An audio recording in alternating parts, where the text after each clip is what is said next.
What if a woman your husband swore he never touched showed up at the hospital and tried to kill you and your unborn child? In a single moment, Sarah Thornton's perfect life shattered. Blood on the floor, betrayal in her heart, and a billionaire husband facing the scandal of the century. But what came next wasn't weakness. It was war. A mistress obsessed, a wife fighting for justice, and a father whose revenge would shake an entire city. This is not just another love triangle. It's a story of power, betrayal, and ultimate redemption. Stay until the end, because the twist will leave you speechless.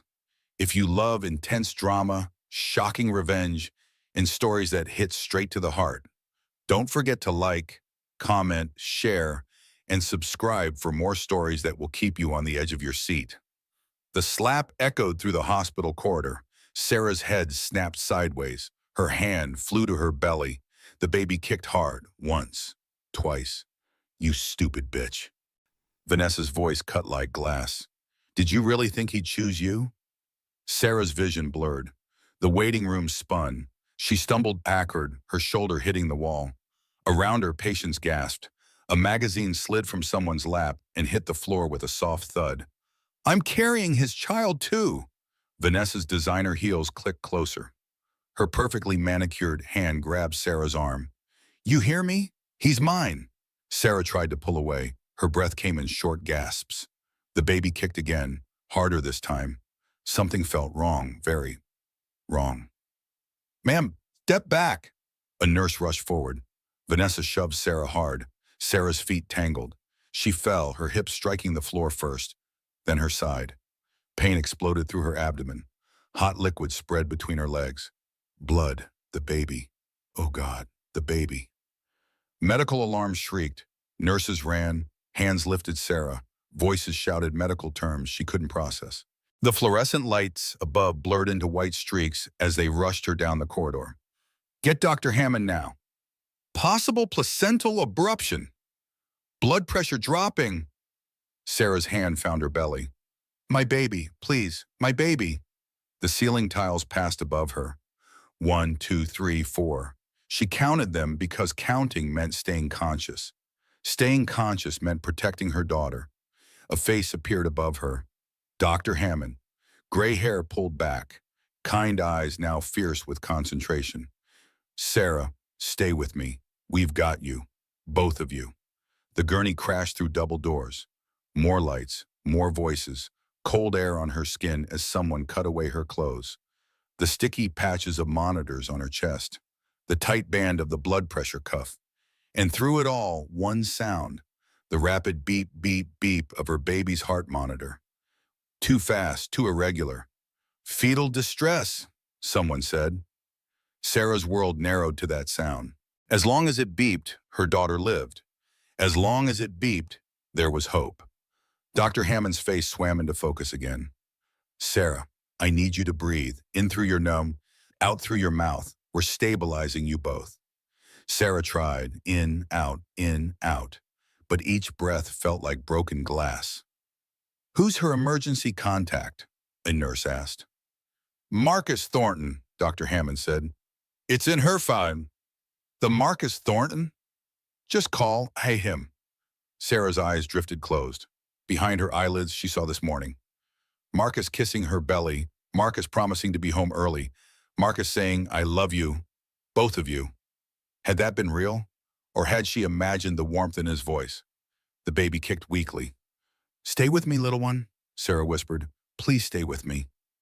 Somewhere in the distance, someone was making a phone call. Somewhere in the distance, her entire world was about to change. But here, now, in this moment, all that mattered was the beeping. The precious, irregular beeping that meant her daughter still fought.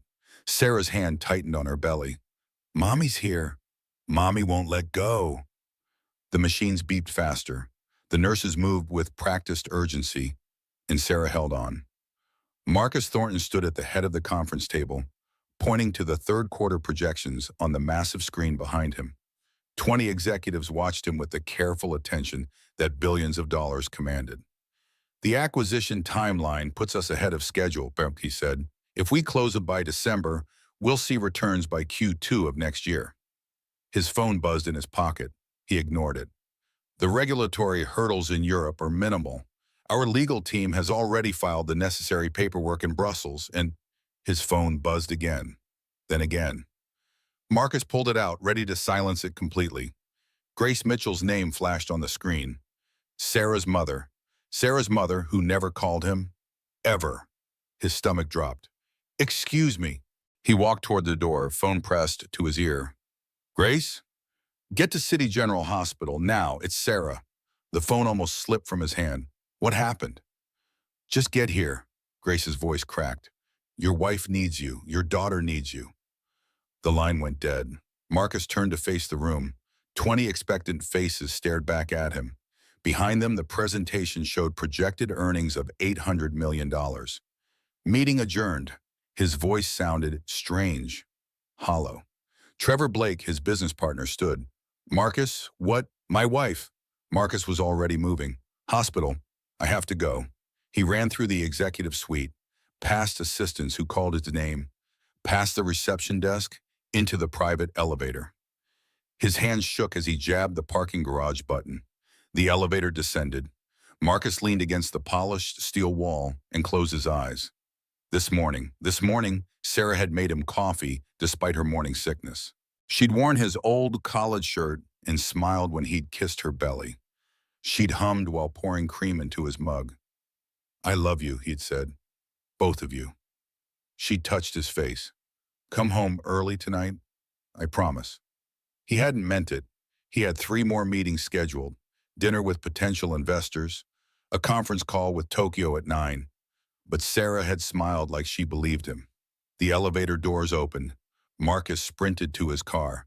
His hands fumbled with the keys. The engine roared to life. He pulled out of the garage doing 60 in a 20 zone and didn't care. Traffic blurred past. Red lights became suggestions. His phone rang through the car speakers. Trevor's name appeared on the dashboard screen. Talk to me, Trevor said. What do you need? I don't know. Grace just said hospital. Sarah and the baby? Which hospital? City General. I'm pulling up their info now. Emergency entrance is on the north side. I'll call ahead. Make sure they're ready for you. Marcus's jaw clenched. What if something's wrong? What if I... Don't. Just drive. Call me when you know something. The line disconnected. Marcus pushed the accelerator harder. The city streaked by. 4 miles became 3, became 2. His phone rang again. This time an unknown number. Hello? Mr. Thornton, this is Dr. Patricia Hammond from City General. Your wife has been admitted to our obstetric emergency unit. The world tilted. Is she alive? She's alive. The baby is alive. But Mr. Thornton, we have a situation. Your wife was assaulted in our waiting room. She suffered a fall. We're monitoring both her and the fetus very carefully. Assaulted? By who? A pause. According to witnesses, a woman named Vanessa Drake. Marcus's vision went white, then red. His hands tightened on the steering wheel until his knuckles turned bone white. Mr. Thornton, are you there? I'm 2 minutes away. His voice came out flat, dead. Don't let anyone near my wife, no one except medical staff. Of course, we've already contacted the police. Detective Reeves is here taking statements. Marcus ended the call. His mind raced. Vanessa, at the hospital, attacking Sarah. His phone, he'd need to check his messages, see if Vanessa had tried to contact him. Warn him. Explain. But there was nothing to explain. She'd attacked his pregnant wife. She'd put his daughter at risk. He'd been so careful. Never sleeping with Vanessa despite her persistence. Keeping everything professional, even when she'd made it clear she wanted more. He'd thought he was managing the situation. He'd been a fool. The hospital came into view. Marcus didn't bother with the parking structure. He left his car at the emergency entrance, keys still in the ignition. Let them tow it. Let them ticket him. None of that mattered. He ran through the automatic doors. The sterile smell of disinfectant hit him. Fluorescent lights buzzed overhead. A security guard moved to intercept him. Sir, you can't... Marcus Thornton, my wife Sarah Thornton, where is she? The guard's expression shifted. 3rd floor. Obstetric emergency. Elevators to your left. Marcus was already moving.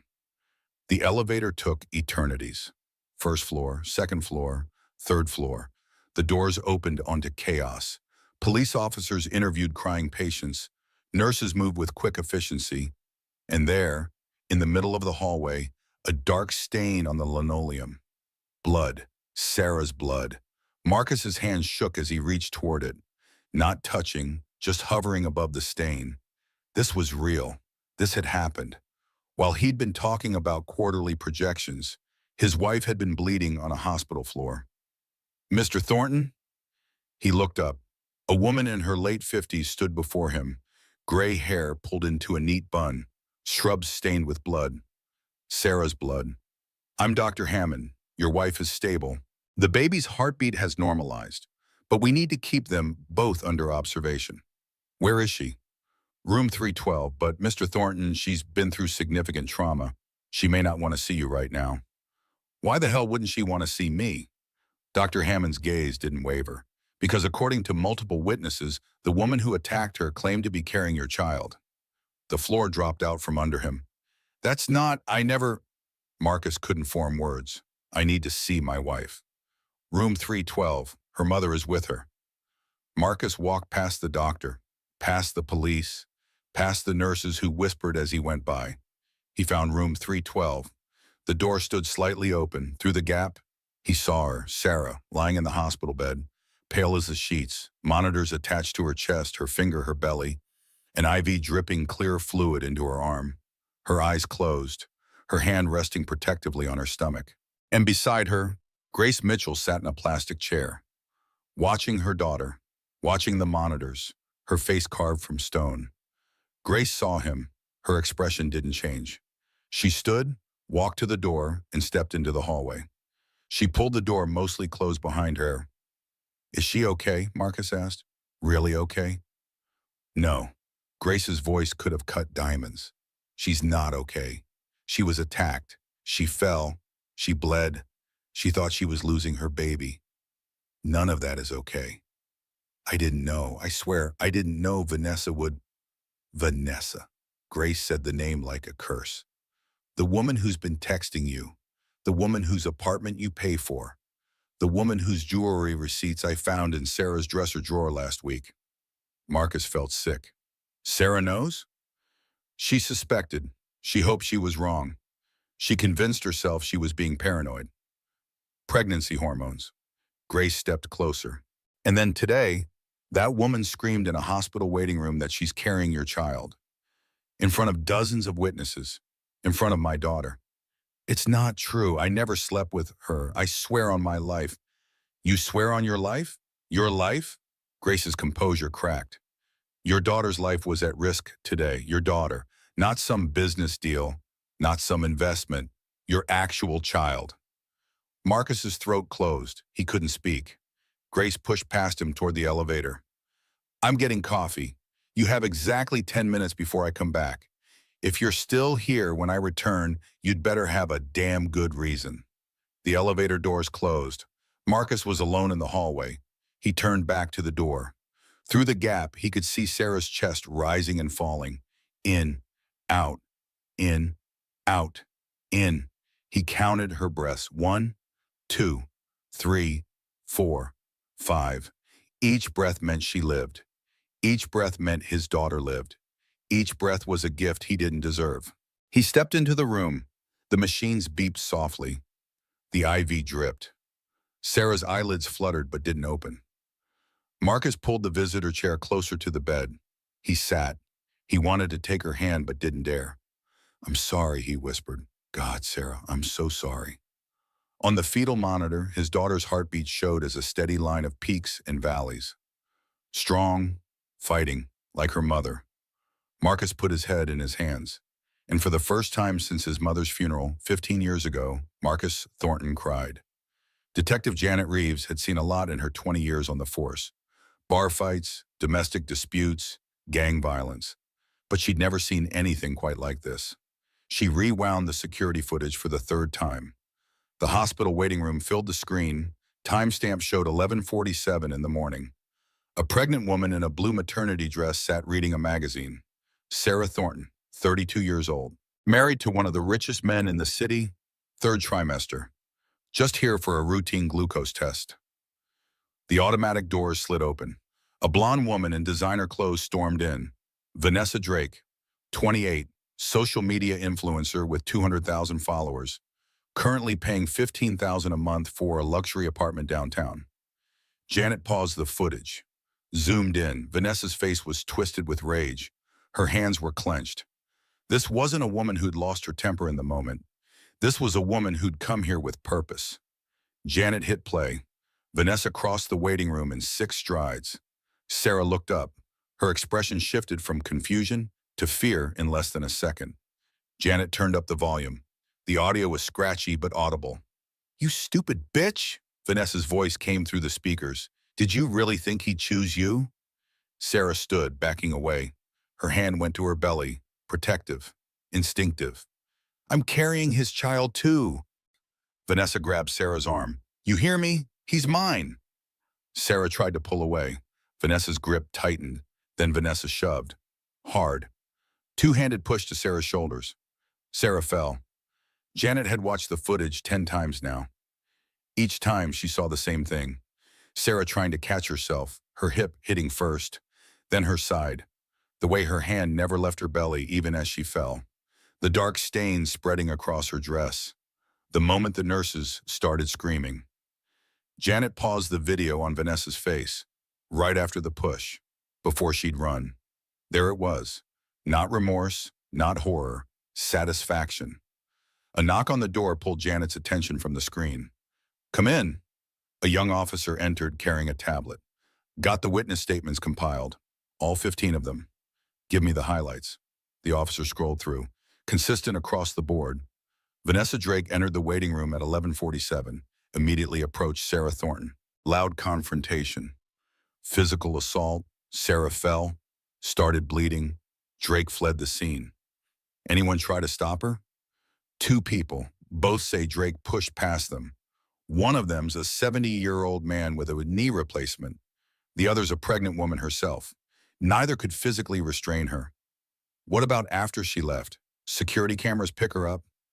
Parking lot footage shows her getting into a white BM registered to Marcus Thornton. Janet leaned back in her chair. "So he bought her a car too." "Looks like it. We've got her apartment address from the registration." "Want me to get a warrant?" "Not yet. We've got enough for an arrest warrant from the assault alone. But let's see if she's stupid enough to go home first." Janet pulled out her phone. "I'll call the DA's office. Get them started on charges." The officer left. Janet turned back to her computer screen. She opened Vanessa's social media profiles. Instagram showed a carefully curated life. Designer clothes, expensive restaurants, first-class flights. The captions all hinted at a mysterious, wealthy boyfriend. Photos strategically cropped to hide faces but show luxury. Janet scrolled back 6 months. The posts changed. More photos of jewelry, more hints about her amazing man, more cryptic references to "soon everyone will know."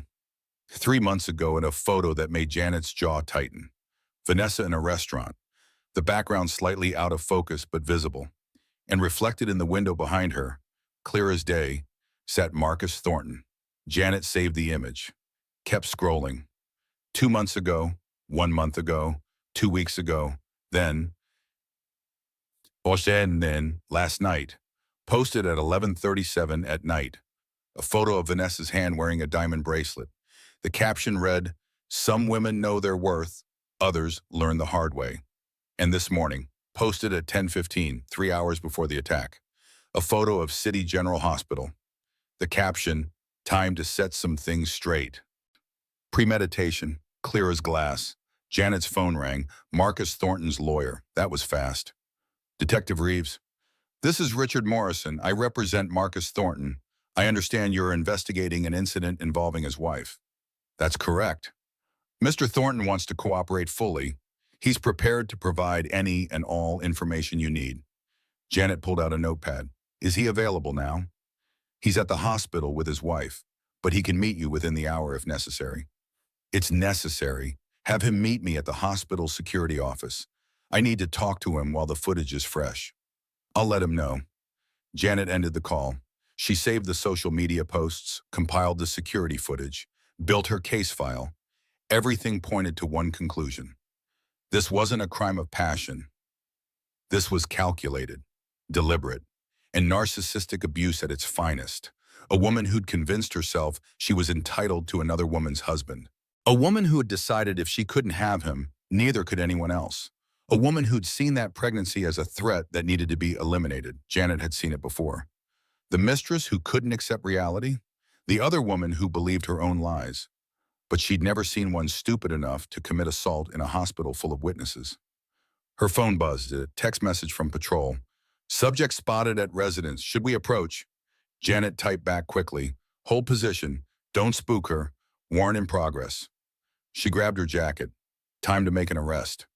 Vanessa Drake sat on her white leather sofa, phone in hand, scrolling through comments on her Instagram post. The photo she'd uploaded showed her perfectly manicured nails against her steering wheel. The caption was simple. Standing up for myself, finally. The comments rolled in. Hundreds of them. Yes, queen! You're so brave. She sounds crazy jealous. Get your man, girl. But mixed in with the support were other voices. This is unhinged behavior. You attacked a pregnant woman? Someone call the police. Vanessa deleted the negative ones as fast as they appeared. Those people didn't understand. They hadn't been there. They didn't know what Sarah had done, how she'd stolen Marcus, how she'd trapped him with that pregnancy. Her phone buzzed. Her mother. Again. Vanessa ignored it. She wasn't in the mood for another lecture. Her mother didn't understand either. Nobody understood. She refreshed her Instagram. More comments, more likes. The algorithm was pushing her post to more people. Good. Everyone needed to know what Sarah Thornton really was. A manipulative gold digger who'd gotten pregnant on purpose to lock down a billionaire. Vanessa stood and walked to her floor-to-ceiling windows. The city spread below her. All of it paid for by Marcus. This apartment, the view, the furniture, the car. He'd given her all of it because he loved her. He had to. Men didn't spend that kind of money on women they didn't love. Her phone rang. Marcus, finally. She answered on the first ring. Marcus? Oh, thank God. I've been trying to reach you. Are you okay? Is she telling lies about me? You put my wife in the hospital. His voice was ice. You put my daughter at risk. She attacked me first. I was just defending myself. Marcus, you have to believe me. She's trying to turn you against me. There's security footage, Vanessa, from 6 different angles. The police have it. Vanessa's hand tightened on the phone. That's out of context. You don't understand what happened. I went there to talk to her, to ask her to let you go. She got aggressive. She's pregnant. She weighs 130 pounds soaking wet. You're telling me she attacked you? Yes, she did. Marcus, listen to me. I love you. We can fix this. Just come over. Let me explain in person. I'm not coming over. I'm never coming over again. Whatever you think we had, it's done. I've already called the building manager. You have 30 days to move out. You can't do this, Vanessa's voice rose. You love me. You told me you loved me. I never said that. You did, at dinner, at that restaurant. You said I was special. I said you were a valuable business contact. That's not the same thing. You bought me this apartment. I bought you nothing. I co-signed your lease as a business courtesy. That ends now. Vanessa looked around her living room. The white leather sofa, the abstract art on the walls, the crystal vase on the coffee table. All of it. Everything. You're choosing her? Her voice cracked. After everything? I'm carrying your baby, Marcus. You're not pregnant. I am. I took a test this morning. I was going to surprise you. You're not pregnant with my child. That's impossible. We had sex 3 months ago at your office. We've never had sex, Vanessa. I've never touched you. Not once. You're lying, she was screaming now. You're lying because of her. She's poisoning you against me. Goodbye, Vanessa. The line went dead. Vanessa stared at her phone. The screen showed Marcus's contact photo, his professional headshot from the company website. She'd looked at this photo 1,000 times. Imagined him looking at her that way. All business intensity focused on her. She called him back. Straight to voicemail, she texted, "We need to talk. This is important." The message showed as delivered, not read. She texted again.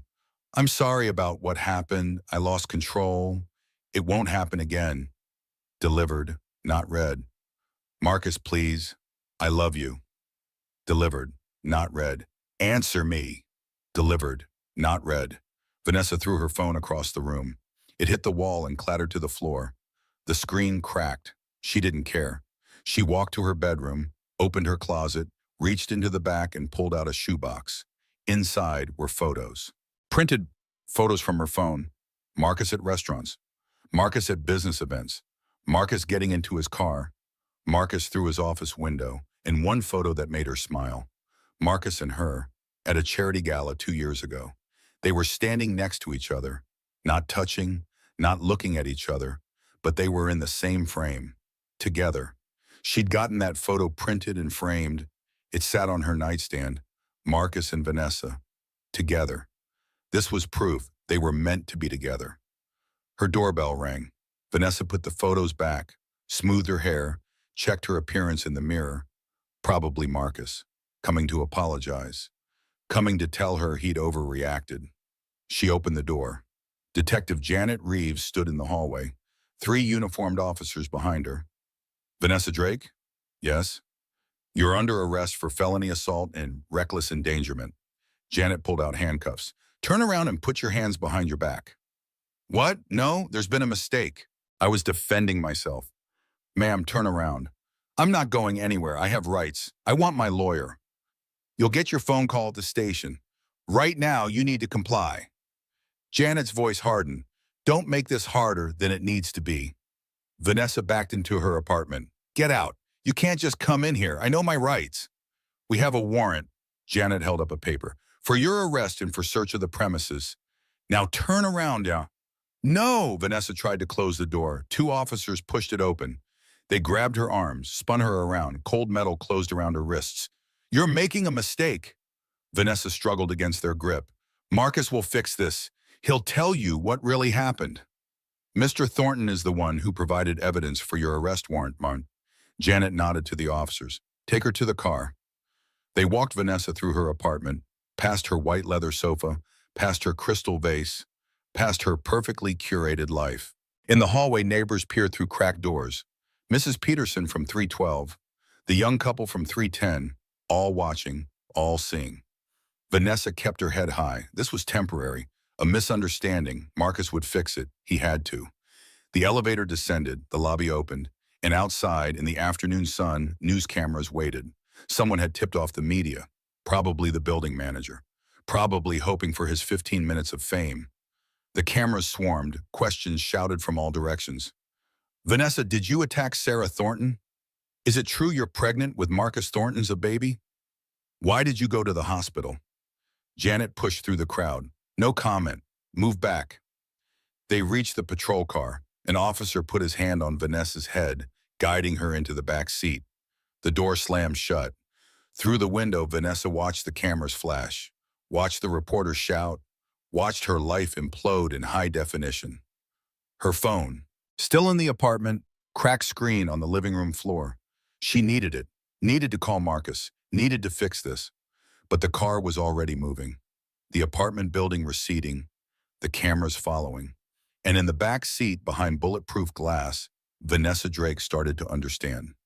This wasn't a misunderstanding. This was real. Marcus sat in the hospital room watching Sarah sleep. 4 hours since the attack. 4 hours since his world had fractured. 4 hours of machines beeping and Grace's silence from the hallway. Sarah's eyes opened. For a moment, she just looked at the ceiling. Then her hand moved to her belly. The monitor showed the baby's heartbeat.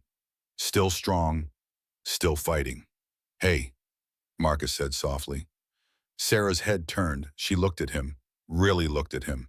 Her expression didn't change. "You're still here," she said. "Where else would I be?" "I don't know, with her?" The words hit like a physical blow. "Sarah, I need to explain." "Explain what? That you've been having an affair? That your mistress is pregnant?" That she hates me enough to attack me in a hospital? Sarah's voice stayed flat, emotionless, worse than anger. I never slept with her. Okay. I'm serious. I never touched her. Not once. Okay. Sarah, please, you have to believe me. Why? Now her eyes met his. Why do I have to believe you? Because you're my husband. Because you promised to love and protect me? Which promise should I trust, Marcus? He had no answer. Sarah looked back at the ceiling. When did it start? There was no affair. When did whatever you're calling it start? Marcus ran his hand through his hair. A year ago, she came to the office about a potential partnership, social media marketing for our new product launch. She was smart, funny. We talked business. And then? And then she started texting. About work at first, then about other things, personal things. I should have shut it down, I know that, but it felt good, having someone interested in what I was saying. I'm interested in what you say. You're interested in the father of your child, the man who pays the bills, the husband who comes home. She was interested in me, Marcus, not my money or my name. Sarah laughed. It sounded like breaking glass. You actually believe that? You actually think she cared about you and not your bank account? At the time, yes. How much did you give her? Marcus hesitated. How much? I co-signed her apartment lease, bought her a car, paid for dinners, gifts, maybe $200,000 over the past year. $200,000. Sarah's hand tightened on the bedsheet. I asked you last month if we could renovate the nursery, add a bathroom connecting to our room. You said it was too expensive, that we needed to watch our spending. That's different. How?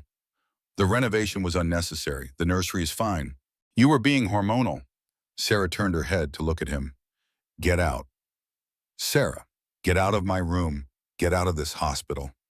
Get out of my life. No, we need to talk about this. There's nothing to talk about. You chose her. You gave her money, time, attention while I was home alone, pregnant with your child. You told me I was hormonal when I asked for a bathroom. You gave her a BM. I made mistakes. I'm admitting that, but I never cheated on you. You texted her at night when you thought I was asleep. I heard you laughing at your phone. I asked who it was and you said work. Was that cheating? Marcus said nothing.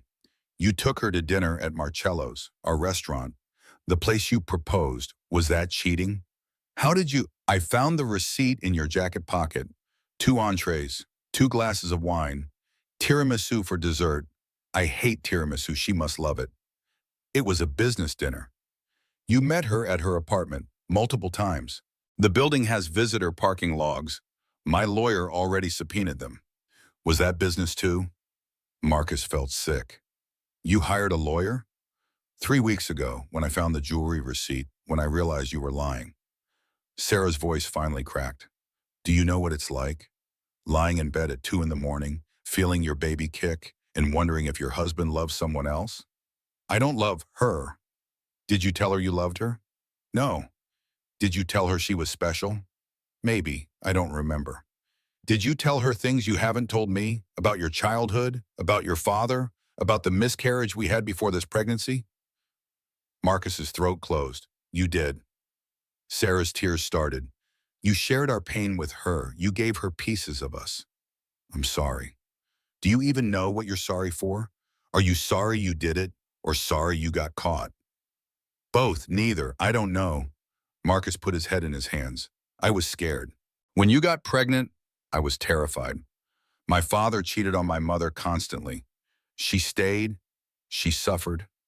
I watched her suffer. And I thought, what if I'm like him? What if I can't be faithful? So you made it a self-fulfilling prophecy. I didn't sleep with her.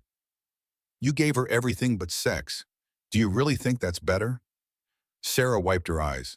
I felt the first kick alone. I was at the grocery store reaching for milk, and she kicked. Our daughter kicked.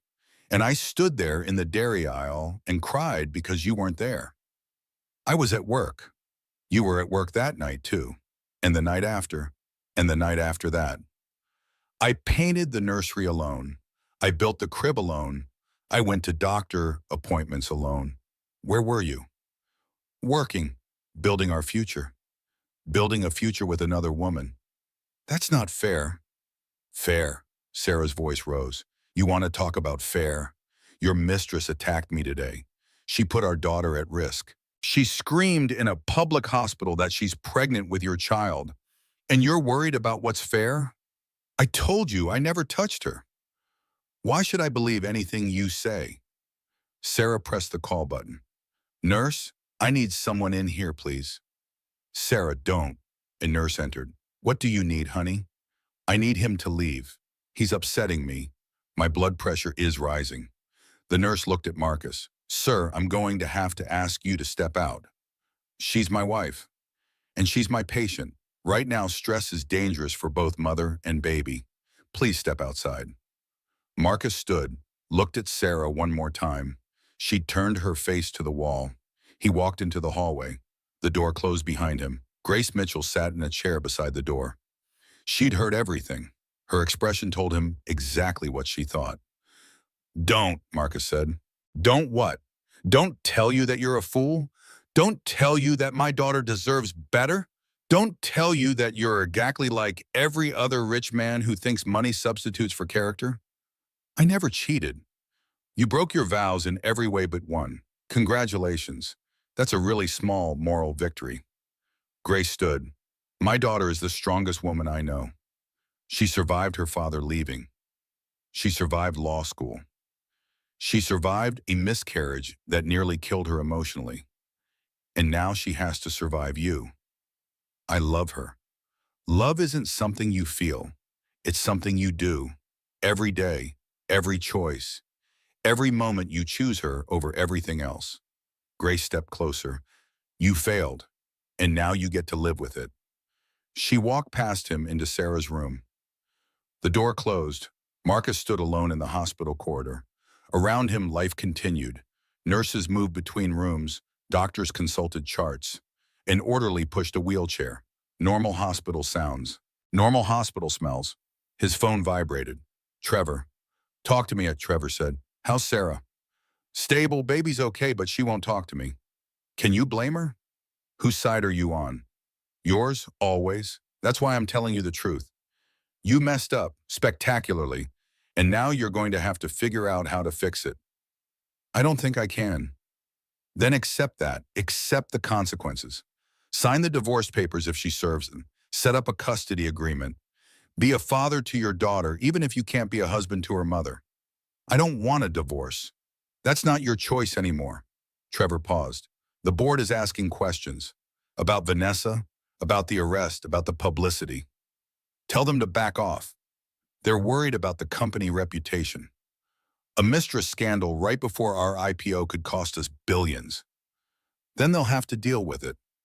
Marcus, I'm serious. They're talking about asking you to step down. Temporarily. Until this blows over. They can't do that. They can. You own 43%.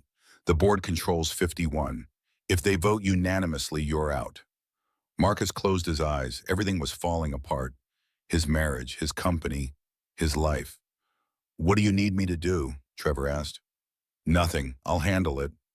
You can't handle this alone. I have to. Marcus ended the call. He looked back at Sarah's room. Through the small window in the door, he could see Grace sitting beside the bed, holding Sarah's hand, being there, the way he should have been. His phone rang again. His father. Dad, I'm at the hospital. Where are you? 3rd floor, obstetric wing. Stay there. 5 minutes later, Robert Thornton stepped off the elevator. At 65, he looked like an older, harder version of Marcus. Silver hair, sharp eyes. The kind of man who built empires from nothing and destroyed anyone who stood in his way. He walked up to Marcus, looked at him, said nothing. Before you start, Marcus began. Bob held up his hand. What room? 312. Is she awake? Yes. Does she want to see you? No. Smart woman. Bob walked past Marcus to the door. He knocked softly. Grace opened it. Her expression shifted when she saw Bob. Not quite approval, but respect. May I come in? Bob asked. That's up to Sarah. Bob looked past Grace. Sarah? It's Bob. Marcus's father, and I'd like to speak with you if you're willing. A pause, then Sarah's voice weak but clear. Come in. Bob entered. Grace started to leave, but Sarah stopped her. Stay, please. The door closed. Marcus stood in the hallway, shut out, again. 10 minutes passed, 15, 20. The door opened, Bob emerged. His expression was carved from stone. We need to talk, he said. Not here. Conference room, now. I need to stay, in case Sarah has her mother. She doesn't need you. Let's go. They walked to the hospital conference room. Bob closed the door, pulled out a chair, sat. Tell me everything. Marcus told him about Vanessa, about the texts, the dinners, the money, the emotional affair he'd convinced himself wasn't cheating because he'd never had sex with her. Bob listened, didn't interrupt, didn't react. When Marcus finished, Bob spoke. You're an idiot. I know. You're not like me. What? You think you are. You've spent your whole life terrified you'll turn into me, the absent father, the serial cheater, the man who loved money more than family. Bob's jaw tightened. But you're worse. How am I worse? I never lied to your mother. She knew what I was. She chose to stay. That was her decision. But you lied to Sarah. You made her doubt her instincts. You made her feel crazy for suspecting the truth. Bob stood. I may be a bastard, but at least I'm an honest bastard. What do I do? You fix it. How? I don't know. That's your problem. Bob walked to the window. But that woman who attacked Sarah, she's my problem. Dad, the police already arrested her. Good. That's legal justice. Now we handle the rest. What does that mean? Bob turned, and Marcus saw it. The look that had built a billion-dollar empire, the look that had crushed competitors, the look that meant someone was about to learn a very painful lesson. That woman put my grandchild at risk, my daughter in the hospital, my family in danger. Bob's voice went quiet, deadly. She's going to regret being born. The courts will handle it. The courts will give her 2 years, maybe probation if she has a good lawyer. That's not enough. What are you planning? I'm planning to remind this city why people don't mess with the Thornton family. And you're going to help me, not to fix your marriage. That ship sailed, but to protect what's left of your family. Bob opened the door. Make some calls. I need Trevor, our legal team, and our PR department in my office in 2 hours. We have work to do. Bob left. Marcus stood alone in the conference room. Through the window, he could see the city, his city, the place he'd built his fortune, the place where everyone knew his name. And now they'd know it for this, the billionaire whose mistress attacked his pregnant wife. His phone buzzed. Email from the board. Subject, emergency meeting required. It was starting, the professional fallout, the business consequences, the empire he'd built threatening to collapse. Marcus looked back towards Sarah's room. She was down the hall, so close, so impossibly far away. He'd broken everything.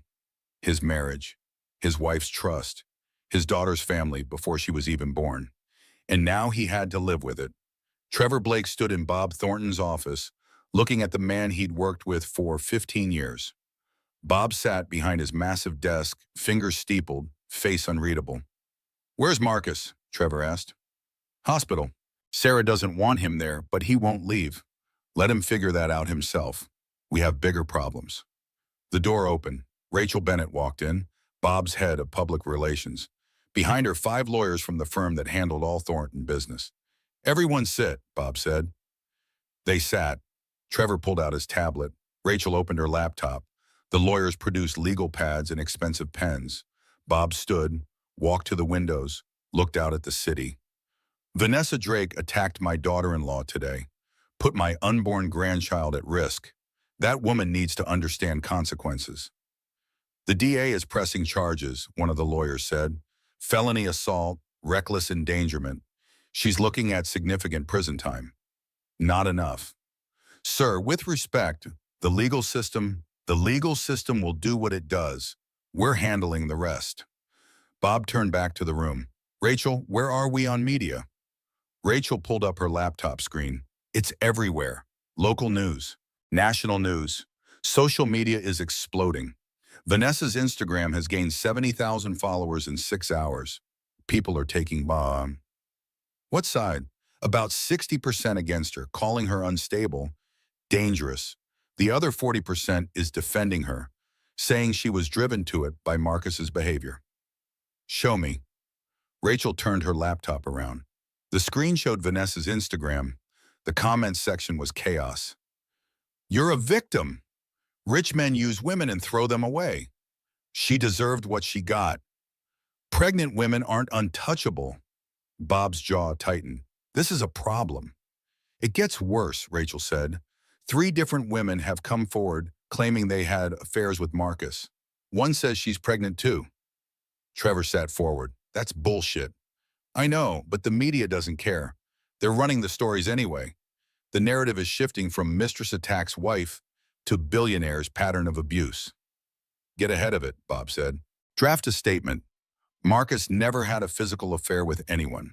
Emotional affair? Yes, he owns that. But these women are lying for attention. We'll need proof, one of the lawyers said. Then find it. Medical records, calendar appointments, credit card receipts, anything that proves Marcus was somewhere else when these women claim they were with him. Trevor pulled up his own tablet. I can access Marcus's company calendar going back 2 years. Every meeting, every trip, every appointment is logged. Good. Cross-reference with these women's claims. Find the lies. Document everything. Rachel typed notes. What about Vanessa herself? She's still posting from jail. Her lawyer clearly can't control her. What's she saying? That she's the real victim. That she was defending herself. That Sarah attacked her first. There's security footage, Trevor said. Doesn't matter. Her followers believe her anyway. They're starting a GoFundMe for her legal defense. It's already at $30,000. Bob's expression went cold. Shut it down. We can't. It's a legitimate fundraising platform. Then let's give them a reason to close it themselves. Bob looked at his legal team. Can we sue her? Civil suit. Emotional distress. Medical expenses.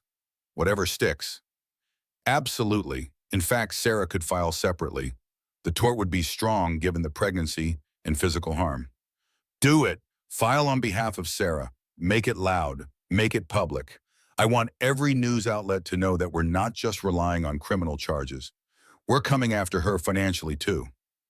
One of the younger lawyers shifted uncomfortably. Sir, this could look like we're using our wealth to bully her. Good. Maybe other would-be mistresses will think twice before attacking pregnant women. Trevor checked his watch. The board meeting is in 30 minutes. They're going to ask Marcus to step down. Let them try. Bob, they have the votes. I know they have the votes. Let them do it. Let Marcus taste real consequences. Then when this blows over and the company needs him back, he'll have learned something. What if it doesn't blow over? It will, because we're going to make sure of it. Bob sat back down, pulled up a file on his computer. I've been digging into Vanessa Drake's background. The woman isn't who she claims to be.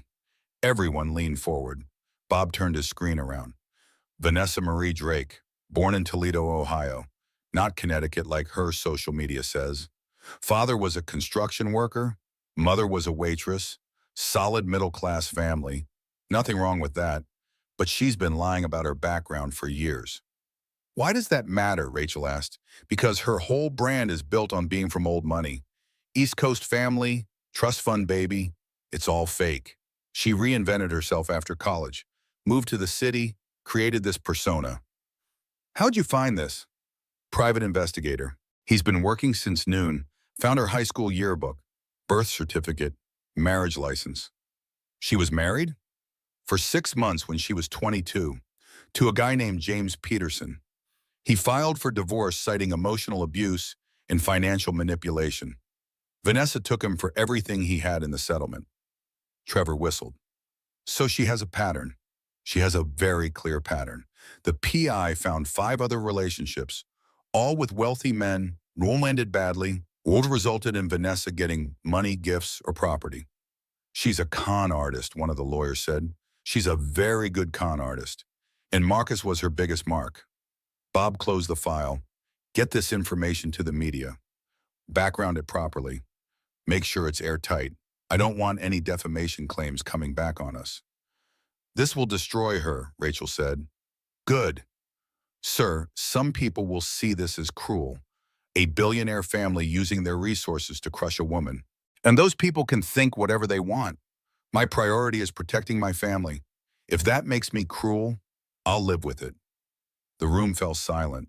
Trevor spoke carefully. Bob, I understand you're angry, but there's a line here between justice and revenge. I'm not interested in revenge. Revenge is emotional. This is strategic. That woman is dangerous. She's unstable. She's manipulative. And she targeted my family. If we don't shut this down completely, she'll keep coming back. She'll write a book. She'll do interviews. She'll spend the rest of her life monetizing her relationship with Marcus. So this is about protecting the family brand. This is about making sure my granddaughter grows up without having her father's mistakes thrown in her face every time someone Googles the Thornton name. Rachel nodded slowly. I can work with that angle, protecting the innocent, especially the baby. That's sympathetic. Do it. And Rachel, I want an interview. Me, on camera. The major business network. Prime time. Are you sure you hate media appearances? I'll make an exception. Set it up for tomorrow night if possible. I want this message out before the weekend news cycle. What message? Bob's eyes went hard. That my family takes care of its own, and anyone who threatens that will face consequences. The meeting continued for another hour. They divided tasks. Rachel would handle media strategy. Trevor would compile evidence about Marcus's whereabouts to disprove false claims. The legal team would draft the civil suit and coordinate with the DA's office. When everyone filed out, Trevor stayed behind. You're going scorched earth on this, he said. Yes. Does Marcus know? Marcus doesn't get a vote. He broke it. I'm fixing it. He's your son, which is why I'm cleaning up his mess instead of letting him drown in it. Bob stood, walked back to the windows. When he was 8 years old, he came home crying. Some kid at school had pushed him off the swings, gave him a bloody nose. You know what I did? What? I went to that kid's house, had a conversation with his father, explained that my son was off limits, that if anything else happened, there would be consequences, not threats, just facts. What happened? Nothing. That's my point. The kid left Marcus alone because he understood. Actions have consequences, and the Thornton family doesn't get pushed around. Vanessa isn't 8 years old. No, which means the consequences are bigger. Bob turned back to Trevor. I'm not doing this to be vindictive. I'm doing this because if we don't establish boundaries now, this will never end. She'll keep coming, keep causing problems, keep trying to insert herself into Marcus's life. She's going to prison for 2 years, maybe less with good behavior. What happens when she gets out? She writes her memoir, goes on talk shows, builds her brand as the woman who was wronged by the billionaire. Trevor saw the logic. Ruthless, effective, exactly what he'd expect from Bob Thornton. What about Sarah? Trevor asked. Does she know what you're planning? Not yet, but I'll tell her. She deserves to know that her family is being protected. And if she doesn't want this, if she wants to handle it quietly, then I'll apologize and do it anyway. That woman put my grandchild at risk. This is personal now. Trevor's phone buzzed. Text from Marcus. Board meeting starting. They're voting. Go, Bob said. Represent my interests. Vote to keep Marcus on, if it comes to that. But if they override you, let it happen. He needs to learn. Trevor left. Bob stood alone in his office, looking out at the city he'd conquered 40 years ago. This wasn't about revenge. This was about power. About showing everyone who watched that the Thornton family protected its own. That you could challenge them in business, you could compete with them in the marketplace, but you didn't attack their family. His phone rang, the private investigator. What do you have? Bob asked. You were right. Vanessa Drake has done this before. Multiple times. I've got documentation on 6 previous relationships. All followed the same pattern. She targets successful men, usually married or in committed relationships, presents herself as sophisticated and cultured, gets them to spend money on her. Then when they try to end it, she escalates. Escalates how? threats, harassment. In 2 cases, she showed up at the men's homes. One case, she slashed the wife's tires. She's always careful. Never quite crosses the line into criminal behavior. Until today. Why today? Why did she finally cross that line? Marcus cut her off completely. No more money, no more attention. And based on the timeline, Sarah's pregnancy became real to her. Before it was abstract. But Sarah was at that hospital for a glucose test. 3rd trimester. The baby is real now. Vanessa couldn't maintain the delusion anymore. So she snapped. She made a choice, conscious or not. She decided if she couldn't have Marcus, she'd destroy what he did have. Bob felt the cold fury settle deeper. This woman had targeted his family deliberately, systematically, and she'd nearly killed his grandchild. I need everything documented, every relationship, every threat, every pattern of behavior. Compile it into a report, make it bulletproof. I want this ready to give to the DA by Monday morning. You'll have it. Bob ended the call, pulled up his contacts, found the number for Harold Morrison, the most powerful attorney in the state. Harold, it's Bob Thornton. I need a favor. Name it. I'm going to destroy someone, legally, publicly, completely. And I need to make sure I don't cross any lines that come back on my family. Who's the target? Vanessa Drake. A pause. I saw the news. Is Sarah okay? She's alive. The baby's alive. That's all that matters right now. What do you need me to do? Review everything my team is doing. Make sure we're protected. Make sure when this is done, that woman can't ever come after us again. Consider it done. And Bob, off the record? Yes? Destroyer.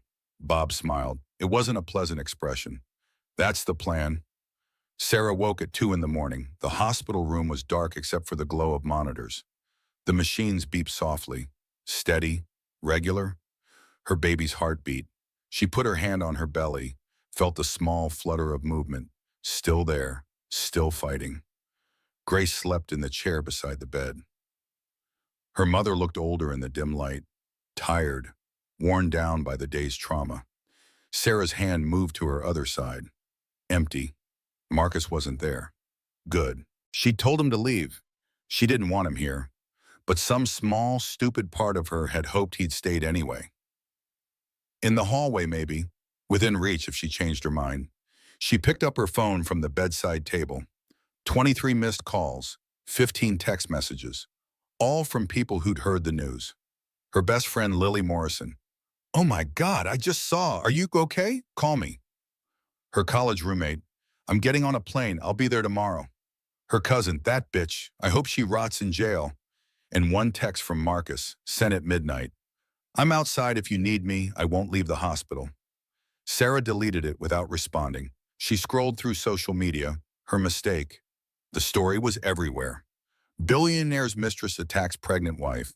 Vanessa Drake arrested after hospital assault. Marcus Thornton's secret affair exposed. And worse, so much worse, comments from strangers dissecting her life, her marriage, her worth as a woman. She probably deserved it. Rich wives never appreciate what they have. Team Vanessa, he obviously wasn't happy at home, Tutu. That poor baby, growing up with this mess. Sarah's hand tightened on the phone. These people didn't know her, didn't know Marcus, didn't know anything except what tabloids told them. But they felt entitled to judge anyway. A nurse entered quietly. Oh, you're awake. How are you feeling? Tired. That's normal. Can I get you anything? Water? Ice chips? No, I'm fine. The nurse checked the monitors, made notes on her chart. Everything looks good. Baby's heart rate is perfect. Your blood pressure has normalized and you're doing great. When can I go home? Dr. Hammond wants to keep you for observation. At least 48 hours. Then we'll see. The nurse left. Sarah stared at the ceiling. 48 hours in this hospital. 2 days of machines and monitors and nurses. 2 days of being alone with her thoughts. Her phone buzzed. Lily calling. Sarah answered. Hey. Don't hey me. I'm downstairs. They won't let me up because it's not visiting hours. Can you tell them it's okay? Lily, it's 2 in the morning. I don't care. I'm not leaving until I see you. Despite everything, Sarah smiled. Hold on. She pressed the call button. The nurse returned. My friend is downstairs, Lily Morrison. Can you let her up? Technically, visiting hours don't start until, please. The nurse looked at Sarah's face. Whatever she saw there made her nod. I'll bring her up. 5 minutes later, Lily burst into the room, tall, blonde, energy crackling around her like electricity. She took one look at Sarah and her face crumpled. Oh, honey. She pulled Sarah into a careful hug. I'm so sorry. Sarah couldn't speak. She just held on while Lily stroked her hair. Grace woke up, saw Lily, stood quietly and slipped out of the room to give them privacy.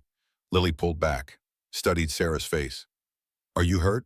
Besides the obvious. With some bruising. Nothing serious. The baby's okay, that's all that matters. That's not all that matters. You matter too. Sarah looked away. Lily sat on the edge of the bed. I brought divorce papers. Already drafted. You just need to sign. That was fast. I've had them ready for 3 weeks, since you first called me about the jewelry receipt. Lily pulled documents from her bag. Standard no-fault divorce, 50-50 asset split, shared custody of the baby, clean break. He'll fight it. Let him. With what happened today, no judge in the world will side with him. You were attacked by his mistress while pregnant. That's about as sympathetic as it gets. Sarah took the papers, flipped through them. Legal language that reduced her marriage to property divisions and parenting schedules. There's also this. Lily handed her another document. Restraining order against Vanessa Drake, already approved by a judge. She can't come within 500 feet of you. If she tries, she goes back to jail immediately. She's already in jail. Not for long, her family posted bail this afternoon. She'll be out by morning. Fear spiked through Sarah. What? Hey, it's okay. The restraining order is solid, and the DA is pushing for revocation of bail based on threat to your safety. They're fighting it. She tried to kill my baby. I know, and she's going to pay for it. But Sarah, you need to protect yourself legally. That means divorce. That means establishing custody now, before the baby is born. That means getting ahead of whatever Marcus's lawyers will try. His lawyers? He's a billionaire. He'll have the best attorneys money can buy. They'll try to paint you as unstable, as making rash decisions while emotional. We need to establish now, clearly, that this marriage is over. Sarah looked down at the divorce papers. Her name, his name. 7 years of marriage reduced to 20 pages of legal text. I loved him, she whispered. I know. I really loved him. I thought we were building a life together. You were, and he destroyed it. He says he didn't sleep with her. Do you believe it? Sarah thought about it, honestly thought about it. Yes, I think he's telling the truth about that. Does it matter? Isn't that what matters? Whether he actually cheated? Sarah, he gave another woman $200,000 while telling you that you couldn't renovate a nursery. He texted her at night. He took her to your restaurant. He shared intimate details about your life with her. He made her believe she had a future with him. That's betrayal. Sex is just one form of betrayal. He committed all the others. Sarah's tears started. I wanted him to choose me. Is that pathetic? Even after everything, part of me still wants him to choose me. That's not pathetic. That's human. You built a life with him. You're carrying his child. Of course you want him to be the man you thought he was, but he's not. And you have to decide what you're willing to live with. I don't know what I'm willing to live with anymore. Then take time. Figure it out. But protect yourself while you do. Lily pointed at the papers. Sign these. File them. Establish your position. You can always stop the divorce later if he somehow proves he's changed, but don't leave yourself vulnerable. Sarah picked up the pen Lily offered, looked at the signature line. She thought about this morning. Marcus kissing her belly, promising to be home early, saying he loved them both. She thought about the jewelry receipt, the late-night texts, the restaurant where he'd proposed taking another woman. She thought about Vanessa Drake screaming in a hospital hallway. He's mine. She signed her name. Good, Lily said. I'll file these tomorrow. He'll be served by Monday. What happens then? Then he hires lawyers. We negotiate. Eventually you're free. Free. The word should have felt liberating. Instead, it felt like loss. like everything she'd built crumbling to dust. "Can you stay?" Sarah asked. "Just for a little while?" "I'll stay as long as you need." Lily settled into the chair Grace had vacated. Sarah laid back against her pillows. The machines continued their steady beeping. The baby kicked softly, and Sarah closed her eyes, trying not to think about the man sitting somewhere in this hospital, waiting for her to call him back. Still hoping for forgiveness, she didn't know how to give. Marcus sat in the hospital cafeteria nursing his fourth cup of coffee. Around him, night shift workers grabbed quick meals. Exhausted residents scarfed down sandwiches. Worried family members stared at nothing. His phone showed 3:15 in the morning. He'd been here for 16 hours. He wasn't leaving. Trevor had called twice. The board had voted. Marcus was on temporary administrative leave while the scandal died down. Temporary. Right. Trevor would run the company in his absence. The IPO was postponed indefinitely. Everything was falling apart. His phone buzzed. His father. "Dad, you still at the hospital?" "Yes." "Has Sarah talked to you?" "No." "Good. Don't push her. Let her come to you if she wants to. I'm not giving up on my marriage. Your marriage ended the day you started texting another woman at midnight. Whether you realize it or not, it's over. Now you're just waiting for the funeral." Marcus's jaw tightened. "You're not helping." "I'm not trying to help your marriage. I'm trying to help you be a father. Those are different things. Sarah might not want you as a husband, but your daughter still needs a dad." "I know that." "Do you? Because the board meeting today suggests otherwise. You let yourself get distracted. You let yourself be vulnerable. And now the company we built together is at risk." "I'll fix it." "You won't. I will. That's what I'm calling about. Tomorrow night, I'm doing an interview. National Business Network, prime time. I'm going to address this situation directly." "What are you going to say?" "The truth. That my daughter-in-law was attacked, that we're pursuing all legal options, that Vanessa Drake is dangerous and unstable, that this family protects its own. That'll make things worse." "No, silence makes things worse. Right now, the narrative is spinning out of control. Vanessa's playing victim. Social media is taking sides. We need to get ahead of it." "By having my father clean up my mess?" "Yes, because right now you're in no position to do it yourself. You're sitting in a hospital cafeteria feeling sorry for yourself while your wife signs divorce papers with her lawyer." Marcus's head snapped up. "What?" "Lily Morrison arrived about an hour ago. I have people watching the hospital. They saw her go up with documents, my guess. Sarah's filing for divorce, probably tonight." The coffee turned to acid in Marcus's stomach. "She can't, not this fast." "She can, and she should. You gave her every reason to." "I love her. Adia, love isn't enough. It never was. Your mother loved me. I loved her. Didn't stop me from cheating. Didn't stop her from being miserable. Love doesn't fix broken trust." "Then what does?" "Time, maybe, if you're lucky. But Marcus, you need to accept reality. Sarah's done. The marriage is over. Focus on being a father. That's what matters now." Marcus wanted to argue, wanted to insist he could fix this. But his father was right. He'd broken something that couldn't be repaired with apologies. "What do I do?" he asked. "Go home, shower, sleep. Come to my office tomorrow at noon. We'll discuss next steps." "I'm not leaving the hospital." "She doesn't want you there." "I don't care. I'm not leaving." Bob sighed. "Stubborn, like your mother. Fine, stay. But Marcus, when the divorce papers come, sign them. Don't fight her. Give her what she wants. Make this easy." "Why, so she can take half of everything?" "Because your daughter will be watching. Maybe not now, but someday. And she'll ask why mommy and daddy split up. What story do you want to tell her? That you fought her mother in court? Made her pregnancy more stressful?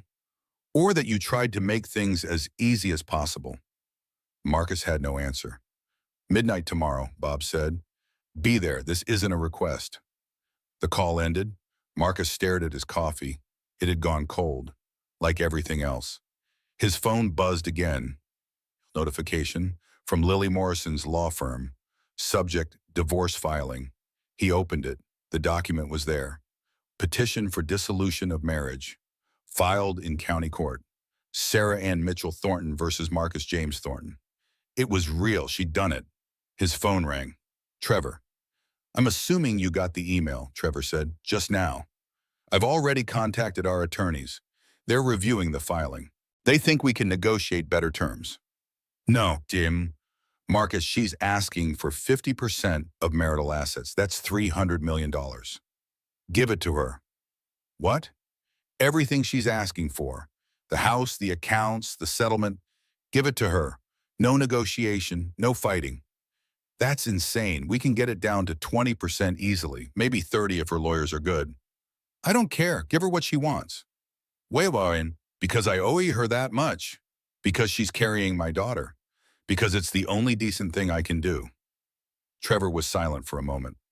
Okay, if that's what you want, I'll tell our lawyers to accept the terms as filed. Thank you. Marcus, this doesn't fix anything. You know that, right? I know, but it's a start. Marcus ended the call, looked up at the cafeteria ceiling. Fluorescent lights hummed overhead. The smell of old coffee and disinfectant filled the air. This was his life now, sitting alone in a hospital cafeteria at 3:30 in the morning, signing away his marriage, hoping his wife would someday forgive him enough to let him meet his daughter. He pulled up his phone, opened his text messages. The thread with Vanessa Drake showed dozens of unanswered messages from her, all desperate, all demanding. He blocked her number, deleted the thread, erased her contact information. Too little, too late, but it was something. Then he opened a new message. To Sarah. He typed, I got the divorce papers. I'll sign them. No fight. Whatever you want. I'm sorry. For everything. He hit send before he could second-guess himself. The message showed as delivered, not read. Maybe she was asleep. Maybe she'd deleted his number. Maybe she'd never read it. But he'd sent it. That was all he could do. Marcus stood, threw away his cold coffee, walked back toward the elevators. He'd find somewhere to sit near Sarah's floor, close enough if she needed him, far enough to respect her wishes. It wasn't much, but it was all he had left to give. Bob Thornton sat in the makeup chair, uncomfortable with the fuss. A young woman dabbed powder on his face. Just to kill the shine, she explained. The studio lights are brutal. Fine. They were in the network's downtown studio. Through the windows, the city lights glittered. Bob had built half those buildings. The other half, he'd bought the companies that built them. Rachel Bennett appeared in the doorway. 5 minutes. The host just arrived. Janet Williams. She's tough, but fair. Don't let her bait you. I don't get baited. Everyone gets baited by Janet Williams. She's made CEOs cry. I'm not a CEO anymore. I'm just a grandfather protecting his family. Good, that's the angle we want. Grandfather, family man, not corporate raider. Rachel checked her tablet. We're already trending. The interview hasn't even started and we're trending. Good or bad? Both.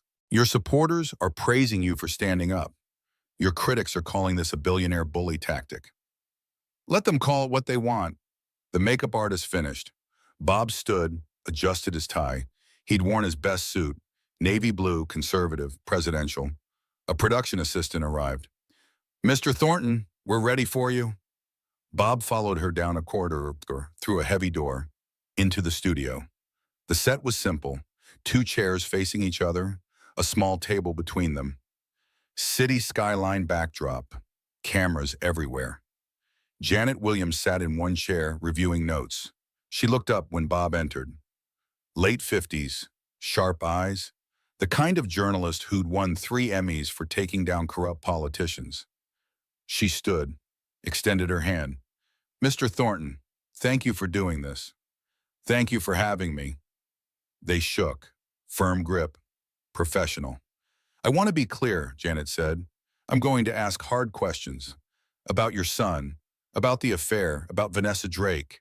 You can refuse to answer anything, but I will ask. I wouldn't expect anything less. They sat. The cameras moved into position. Someone counted down. 5, 4, 3. The red light came on. Janet faced the camera. Good evening. I'm Janet Williams, And tonight we have an exclusive interview with Robert Thornton, billionaire philanthropist and father of Marcus Thornton, whose personal life exploded into public view this week when his alleged mistress attacked his pregnant wife in a hospital. Mr. Thornton, thank you for joining us. Thank you for having me. Let's start with the obvious question. How is your daughter-in-law? Sarah is recovering. She and the baby are stable. That's our priority right now. What happened at that hospital was shocking. We've all seen the security footage. Vanessa Drake, a woman your son had been involved with, violently attacked a pregnant woman in a public space. Were you surprised? I was horrified. No one should be attacked, especially not someone carrying a child. What Vanessa Drake did was criminal, and she'll face consequences for it. You say criminal. She's been charged with felony assault, but some people are saying this is more complicated, that your son bears some responsibility for creating this situation. My son made mistakes. He admits that. He had an emotional relationship with Miss Drake that crossed boundaries. He's owning that. He's facing consequences in his marriage. But emotional mistakes don't justify physical violence. Your daughter-in-law filed for divorce. Is that correct? That's correct. How do you feel about that? I support her decision. Whatever Sarah needs to heal and feel safe, she'll have my full support. Janet leaned forward. That's a surprising answer. Most fathers would defend their sons. I'm not most fathers, and I'm not interested in defending the indefensible. Marcus broke his marriage vows. Maybe not physically, but in every other way that matters. Sarah has every right to leave. You're being remarkably candid. I see no point in lying. The facts are public. My son was involved with another woman. That woman attacked his wife. Those are the facts. How we respond to those facts is what defines us. Let's talk about Vanessa Drake. What can you tell us about her? Miss Drake is a troubled woman who targeted my family. We've uncovered a pattern of behavior spanning several years. She's done this before, multiple times.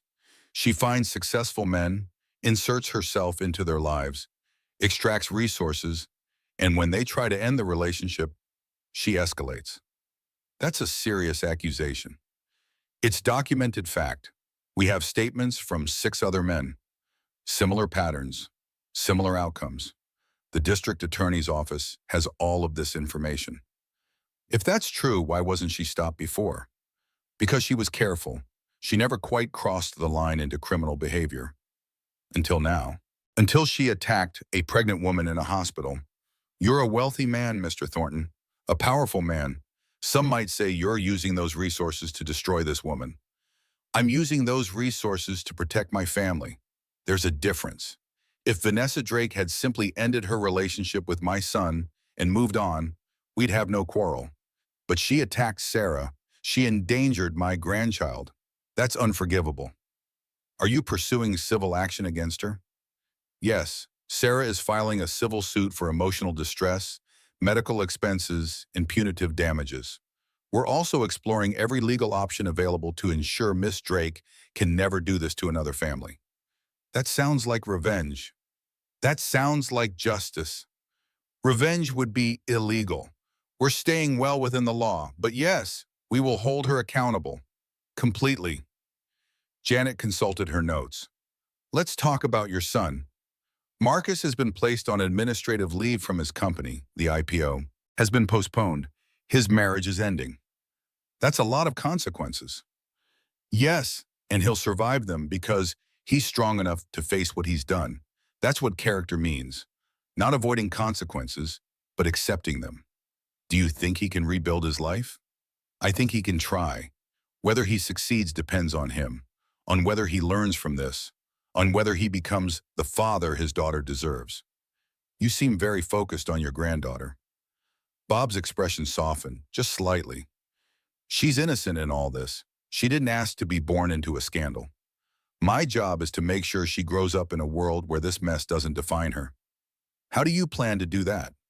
By being honest, by holding people accountable, by showing her, even before she's born, that actions have consequences.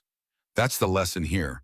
Not that rich people get away with things, but that no one gets away with violence, not even when directed at people with resources to fight back. What would you say to people who support Vanessa Drake, who see her as a victim of your son's behavior? I'd say they're wrong. Marcus's behavior was wrong. His emotional affair was wrong. His lying was wrong. But those wrongs don't justify assault. You can be a victim of manipulation and still be responsible for your own actions. Vanessa Drake chose violence. She chose to attack a pregnant woman. Nothing my son did forced that choice. What about the women who've come forward claiming they also had relationships with Marcus? Those women are lying. We've documented where Marcus was on the dates they claim to have been with him, board meetings, business trips. In some cases, he was literally on another continent. They're seeking attention and settlement money. They won't get either. That's pretty definitive, because I have definitive proof.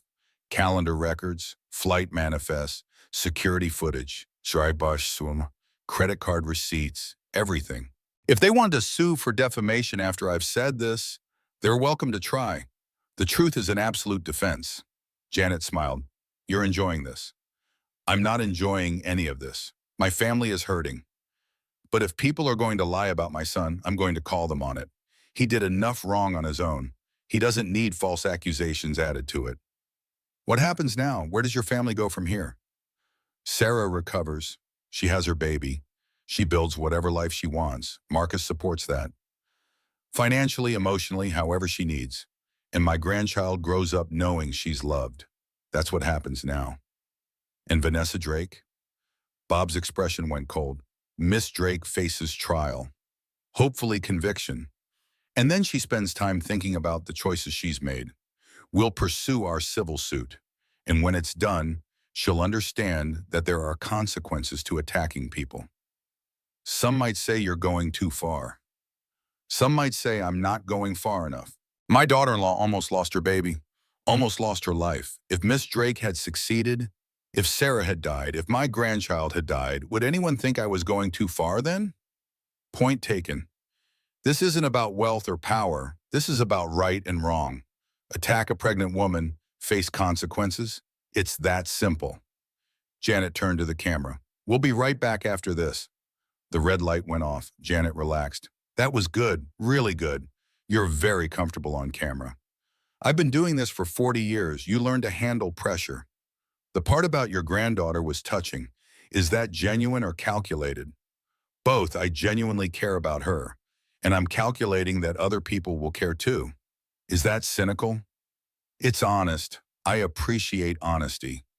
Janet checked her notes. Second half, I want to talk about financial independence for women. How Sarah can rebuild her life with the divorce settlement.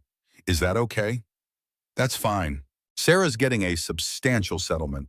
She'll never have to worry about money. That's important. You're really okay with her taking half your son's assets? It's not my money, it's his. And yes, I'm okay with it. She earned it by putting up with him for 7 years. Janet laughed. I like you, Mr. Thornton. You're refreshingly direct. At my age, there's no point in being anything else. The cameras came back on. For another 20 minutes they talked about women supporting women, about financial independence, about the importance of mothers having resources to protect themselves and their children. Bob spoke about Sarah's foundation, the $50 million fund for victims of domestic violence and intimate partner abuse, how Sarah would lead it, how she'd turn her pain into purpose. By the time the interview ended, Bob had delivered his message. Perfectly, precisely. Protection, justice, family, financial independence. Everything designed to flip the narrative, to turn Sarah from victim into victor, to show the world that the Thornton family took care of its own. Rachel met him as he left the studio. That was perfect, absolutely perfect. We're already getting positive response on social media. How long until it airs? 9 o'clock tonight, prime time. But we're releasing clips throughout the day, building buzz. Good. Bob's phone rang. Sarah. He stepped away from Rachel. Sarah. Bob? Her voice sounded small. I saw you were doing an interview about what happened. Yes, it airs tonight. I wanted to tell you first, but you've been through so much I didn't want to add stress. What did you say? The truth that you were attacked, that we're supporting you, that my granddaughter will grow up protected. Thank you. She was crying. You didn't have to do this. Yes, I did. Your family. That's what family does. I don't feel like family. I feel like I'm breaking your family apart. Sarah, listen to me. You didn't break anything. Marcus did that. You're just protecting yourself and your daughter. That's not breaking a family. That's building a new one. I'm scared. I know, but you're stronger than you think. And you're not alone. You have me. You have your mother. You have Lily, and you have resources. Real resources. Enough to never be dependent on anyone again. The divorce settlement is yours, every penny, and the foundation. That's yours too. Sarah, you spent your career helping others. Now you get to do it with unlimited resources. That's not nothing. I don't know if I can do this. You can, and you will, because your daughter is watching. Maybe not with her eyes yet, but she's feeling everything you feel. Every fear, every doubt, every moment of strength. Show her what strength looks like. Sarah was quiet for a moment. Then, okay, I'll try. That's all anyone can ask. But they talked for a few more minutes. Then Sarah had to go. Her doctor was making rounds. Bob stood in the hallway of the television studio. Around him, crews moved equipment. Producers shouted into headsets. The normal chaos of media production. But for a moment, Bob felt something like peace. He'd done what he could. Protected his family. Set up Sarah for financial independence. Warned off anyone else who might think about targeting the Thorntons. Now it was up to Sarah. To heal. To rebuild. To become the woman she needed to be. And if Vanessa Drake thought this was over, she was very wrong. This was just beginning. 6 weeks later, Sarah sat in the courthouse, her pregnant belly prominent under her simple dress. Lily Morrison reviewed notes beside her while Grace held her hand. Marcus entered, taking a seat in the back row. Sarah had given him permission to attend, but made clear the boundaries. He could watch. Nothing more.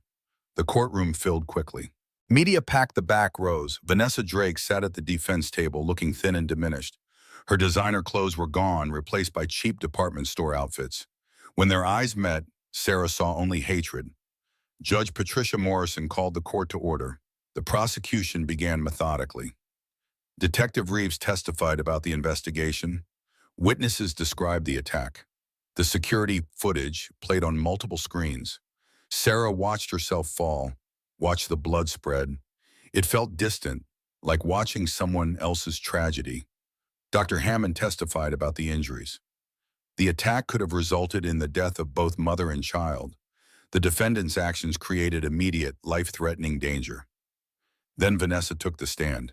She dressed carefully, simple clothes, minimal makeup, playing the victim. "We were in love," Vanessa said softly. "Marcus promised we'd be together, that once the baby was born, he'd leave her."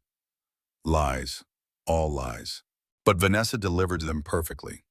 "I went to the hospital to talk to Sarah, woman to woman, to ask her to let him go. She got aggressive, started screaming. I pushed her in self-defense. I didn't mean for her to fall."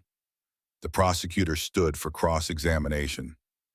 "Miss Drake, 3 hours before the incident, you posted a photo of the hospital with the caption, 'Time to set some things straight.'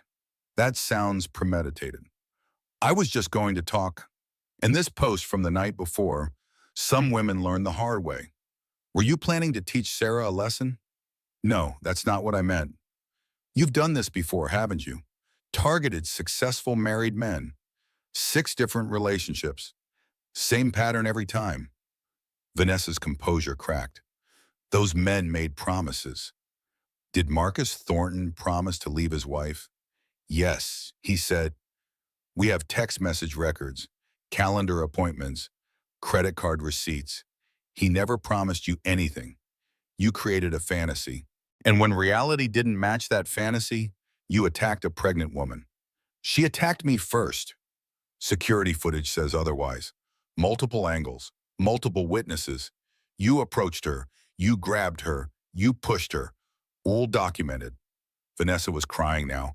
"He promised me. She trapped him with that baby." The courtroom erupted. Judge Morrison banged her gavel. Vanessa's lawyer looked defeated. His client had just destroyed her own defense. The jury deliberated 3 hours. On the charge of felony assault, we find the defendant guilty. On the charge of reckless endangerment, we find the defendant guilty. Vanessa collapsed, sobbing. Judge Morrison set sentencing for 2 weeks later. Outside, Sarah gave a brief statement. This is about accountability for my daughter and every woman who's experienced violence. In the car afterwards, Sarah leaned back exhausted. Her phone showed a text from Marcus. Thank you for your courage. Our daughter's lucky to have you. She read it twice. Didn't respond. She wasn't ready. Maybe she never would be. But at least now she could move forward with justice, with safety, with the knowledge that she'd stood up for herself and her child. That was enough, for now. 3 weeks after the trial, contractions started at 2 in the afternoon. Sarah was at the foundation office when the first wave hit. That's different, she said, gripping her desk. Lily looked up. Different how? Like someone squeezing my entire middle. We're going to the hospital. Now. Grace met them there. Dr. Hammond was waiting. Let's check you out. 6 centimeters dilated, active labor. The baby was coming today. Hours passed, the pain intensified. Sarah had wanted to avoid an epidural, but by 7 centimeters she changed her mind. Drugs, please. All the drugs. The anesthesiologist arrived. Sweet relief flooded through her body. Between contractions, Sarah made a decision. I want to talk to Marcus. Grace brought him in. He looked terrified. Sarah? When she's born, I'm holding her first, just me, for as long as I need. Then if I decide it's okay, you can meet your daughter. Whatever you want. And Marcus, this doesn't fix anything between us. You being here doesn't mean forgiveness. It just means I'm not cruel enough to keep you from your child. I understand. Do you really understand what you did? You broke trust. Without that, we have nothing but co-parenting agreements. Marcus nodded, tears streaming. I understand. Good. Now get back in the hallway. 2 more hours. Then Dr. Hammond announced, 10 centimeters, it's time. Sarah pushed and pushed and pushed. One more big push. Meet your daughter. Sarah screamed and pushed, a cry strong and loud and perfect. It's a girl! They placed the baby on Sarah's chest, warm and wet and wailing. Sarah's hands came up automatically, cradling, protecting. Hi, baby. I'm your mama. The crying stopped. The baby opened dark blue eyes, looking up at her mother. You're perfect. You're so perfect. After the checks, after the cleaning, Sarah held her wrapped daughter. What's her name? Dr. Hammond asked. Emma. Emma Grace Mitchell. No Thornton. She'd decided weeks ago. Sarah looked toward the door where Marcus waited. Lily, can you get him? Marcus entered slowly, reverently. Come meet your daughter. He washed his hands. Sarah showed him how to hold her. Marcus took Emma carefully. Hi, Emma. I'm your dad, and I promise I'm going to be the father you deserve. Emma yawned, then settled against his chest. I'm going to be better, Marcus said. For her. Not to win you back, I know that's over. But because Emma deserves a father who's learned from his mistakes. Yes, she does. After he left, Sarah held Emma close. It's just you and me, little one. We're going to be amazing. And she believed it. Despite everything, she was happy, actually happy. She'd gone from dependent wife to independent woman, from victim to survivor to victor. The divorce settlement was finalized. $300 million. True financial independence. Your grandpa Bob will spoil you, Sarah told Emma. Grandma Grace will teach you strength. Aunt Lily will teach you justice. And I'll teach you that you're complete on your own. Emma blinked those serious eyes. And your daddy? He'll have to earn his place because you're precious. And we don't give our time to people who don't treasure it. Sarah kissed Emma's forehead. Outside, the sun was setting. Golden light filled the room. In her mother's arms, Emma Grace Mitchell slept peacefully. All she knew was love. And for now, that was enough. 6 months later, Sarah stood on stage at the Foundation's charity gala. 500 influential people filled the ballroom. Behind the scenes, Grace held Emma, who was fascinated by her grandmother's pearl necklace. 6 months ago, I was attacked in a hospital hallway, Sarah began. I almost lost everything. The room silenced. I spent weeks asking why. What did I do wrong? But those were the wrong questions. The right questions were, how do I heal? How do I protect my daughter? How do I help other women? She paused, letting it settle. This foundation exists because I had resources. Most women don't. Most women facing narcissistic abuse are alone, financially dependent, legally vulnerable. Statistics appeared on the screen. Domestic violence, financial abuse, women trapped. In 6 months, we've helped 300 women. Emergency housing, legal representation, job training, everything needed for financial independence. Applause started. This is Maria, left with nothing but 2 daughters. We taught her accounting. She's now supporting her family independently. Click. This is Jennifer. Her husband's mistress threatened her children. We provided legal help, security. Today she's safe. Click. This is Rachel, 45. Hadn't worked in 20 years. We taught her digital marketing. She runs her own consulting business now. Standing ovation. These women aren't victims, they're warriors. They turned pain into strength, just like I did. Sarah announced expansions, university scholarships, national hotline, 24/7 support. 6 months ago, I was a victim. Today, I'm not. I'm a mother, a foundation director, a woman who learned that strength comes from walking away from what hurts you. She paused. This next part was important. My daughter's father is here tonight, in the back, because he bought a ticket like everyone else, because he's trying to be better. I'm teaching Emma that accountability matters more than perfection. She saw Marcus's shocked expression. I'm not telling you to forgive people who hurt you, I haven't, but you can move forward anyway. Their mistakes don't define your future. Financial independence gives you choices, and choices give you power. Final slide, Sarah holding Emma, both smiling. My daughter will grow up knowing she's complete on her own, that she doesn't need validation from any man, that she has resources to walk away if someone betrays her.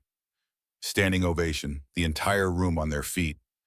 Thank you for believing women deserve better, for helping us build a world where financial independence is a right, not a luxury. By night's end, they'd raised $12 million. Marcus approached afterward. Thank you for mentioning me, for saying I'm trying. You've been consistent with visitation, paid support, haven't tried to control. That's something. I'm in therapy, real therapy, working on why I sabotaged us.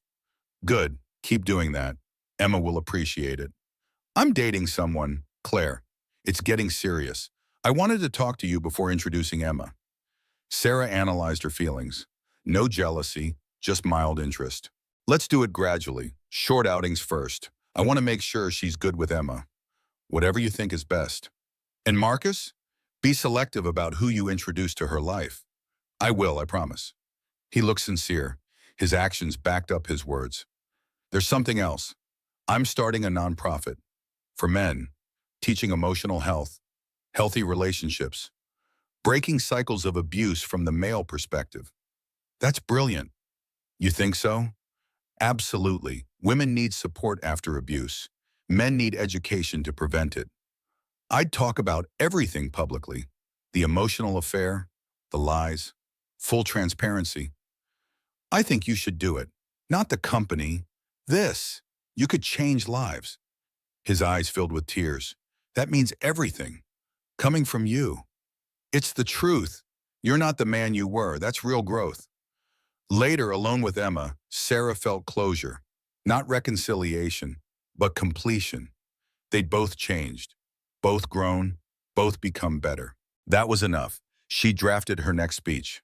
About thriving, not just surviving, about building lives of purpose. A text arrived from Rebecca Sullivan, whom she'd helped 2 years ago. I'm graduating with my master's, becoming a therapist for narcissistic abuse survivors. You changed my life. Now I get to change others. Sarah smiled. This was success, impact, breaking cycles, building something that outlasted her. She fell asleep peacefully, dreaming of foundation expansions and changed lives. The real revenge wasn't destruction, it was construction. Building beauty from wreckage. That was victory. 5 years later, Sarah addressed the National Women's Conference. 3,000 attendees, 50 million watching online. Emma sat in front with Grace, 8 years old, understanding that her mama was important, that her mama helped people.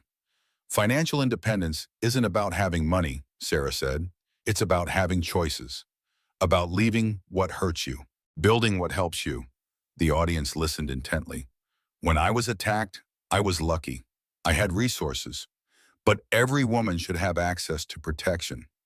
Not luck, normalcy. Statistics appeared. Women trapped by financial dependence, lost everything in divorce, gave up careers, and became vulnerable. Sarah's foundation has helped 5,000 women in 5 years, 50 million in direct support, 200 scholarships, changed laws in 6 states. Thunder of applause. But it's not enough.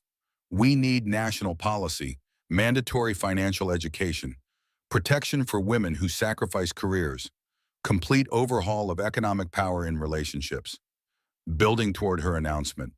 That's why we're partnering with Congress on the Financial Independence Protection Act, Equitable Asset Division, protection for women leaving workforce, financial literacy education, emergency funding for dangerous situations.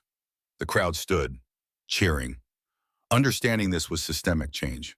It's not about revenge, it's about equality, real economic equality, making sure no woman stays in danger because she can't afford to leave. She looked at Emma, her daughter clapped proudly. My daughter will grow up where financial independence is expected, where she'll learn from childhood to protect herself, where she'll never depend on anyone's goodwill for survival. That's the world I'm building. More applause. Longer, louder. Backstage, Marcus waited with Emma. You were incredible, he said. Thanks. How's your nonprofit? Really well. We've helped 300 men, teaching emotional intelligence, healthy relationships. I read your book. It was brave. Marcus's memoir had become a bestseller. Full disclosure, his journey, his therapy work. People responded to his honesty. Claire helped write it. She keeps me honest. How is Claire? Great. She and Emma get along well. Claire's pregnant, actually. We're having a son. Sarah felt only happiness. Congratulations. Emma will love having a sibling. Emma ran up. Mama, you were on the big screen. Sarah scooped her up. Did you like the speech?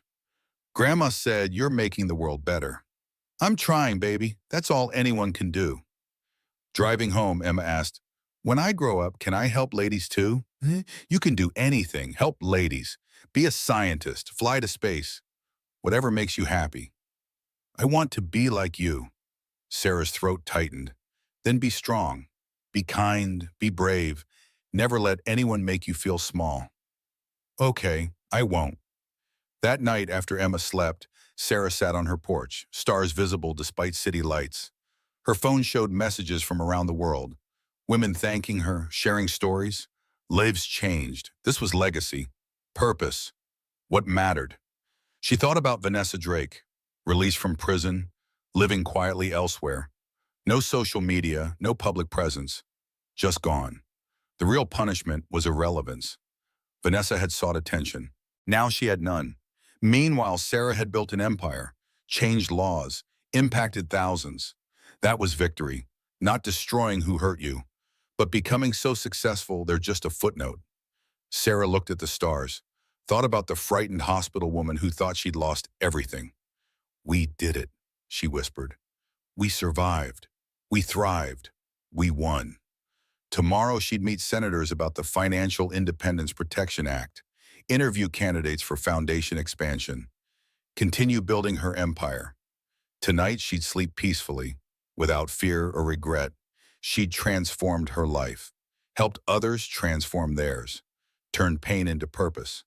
That was enough, more than enough. It was everything.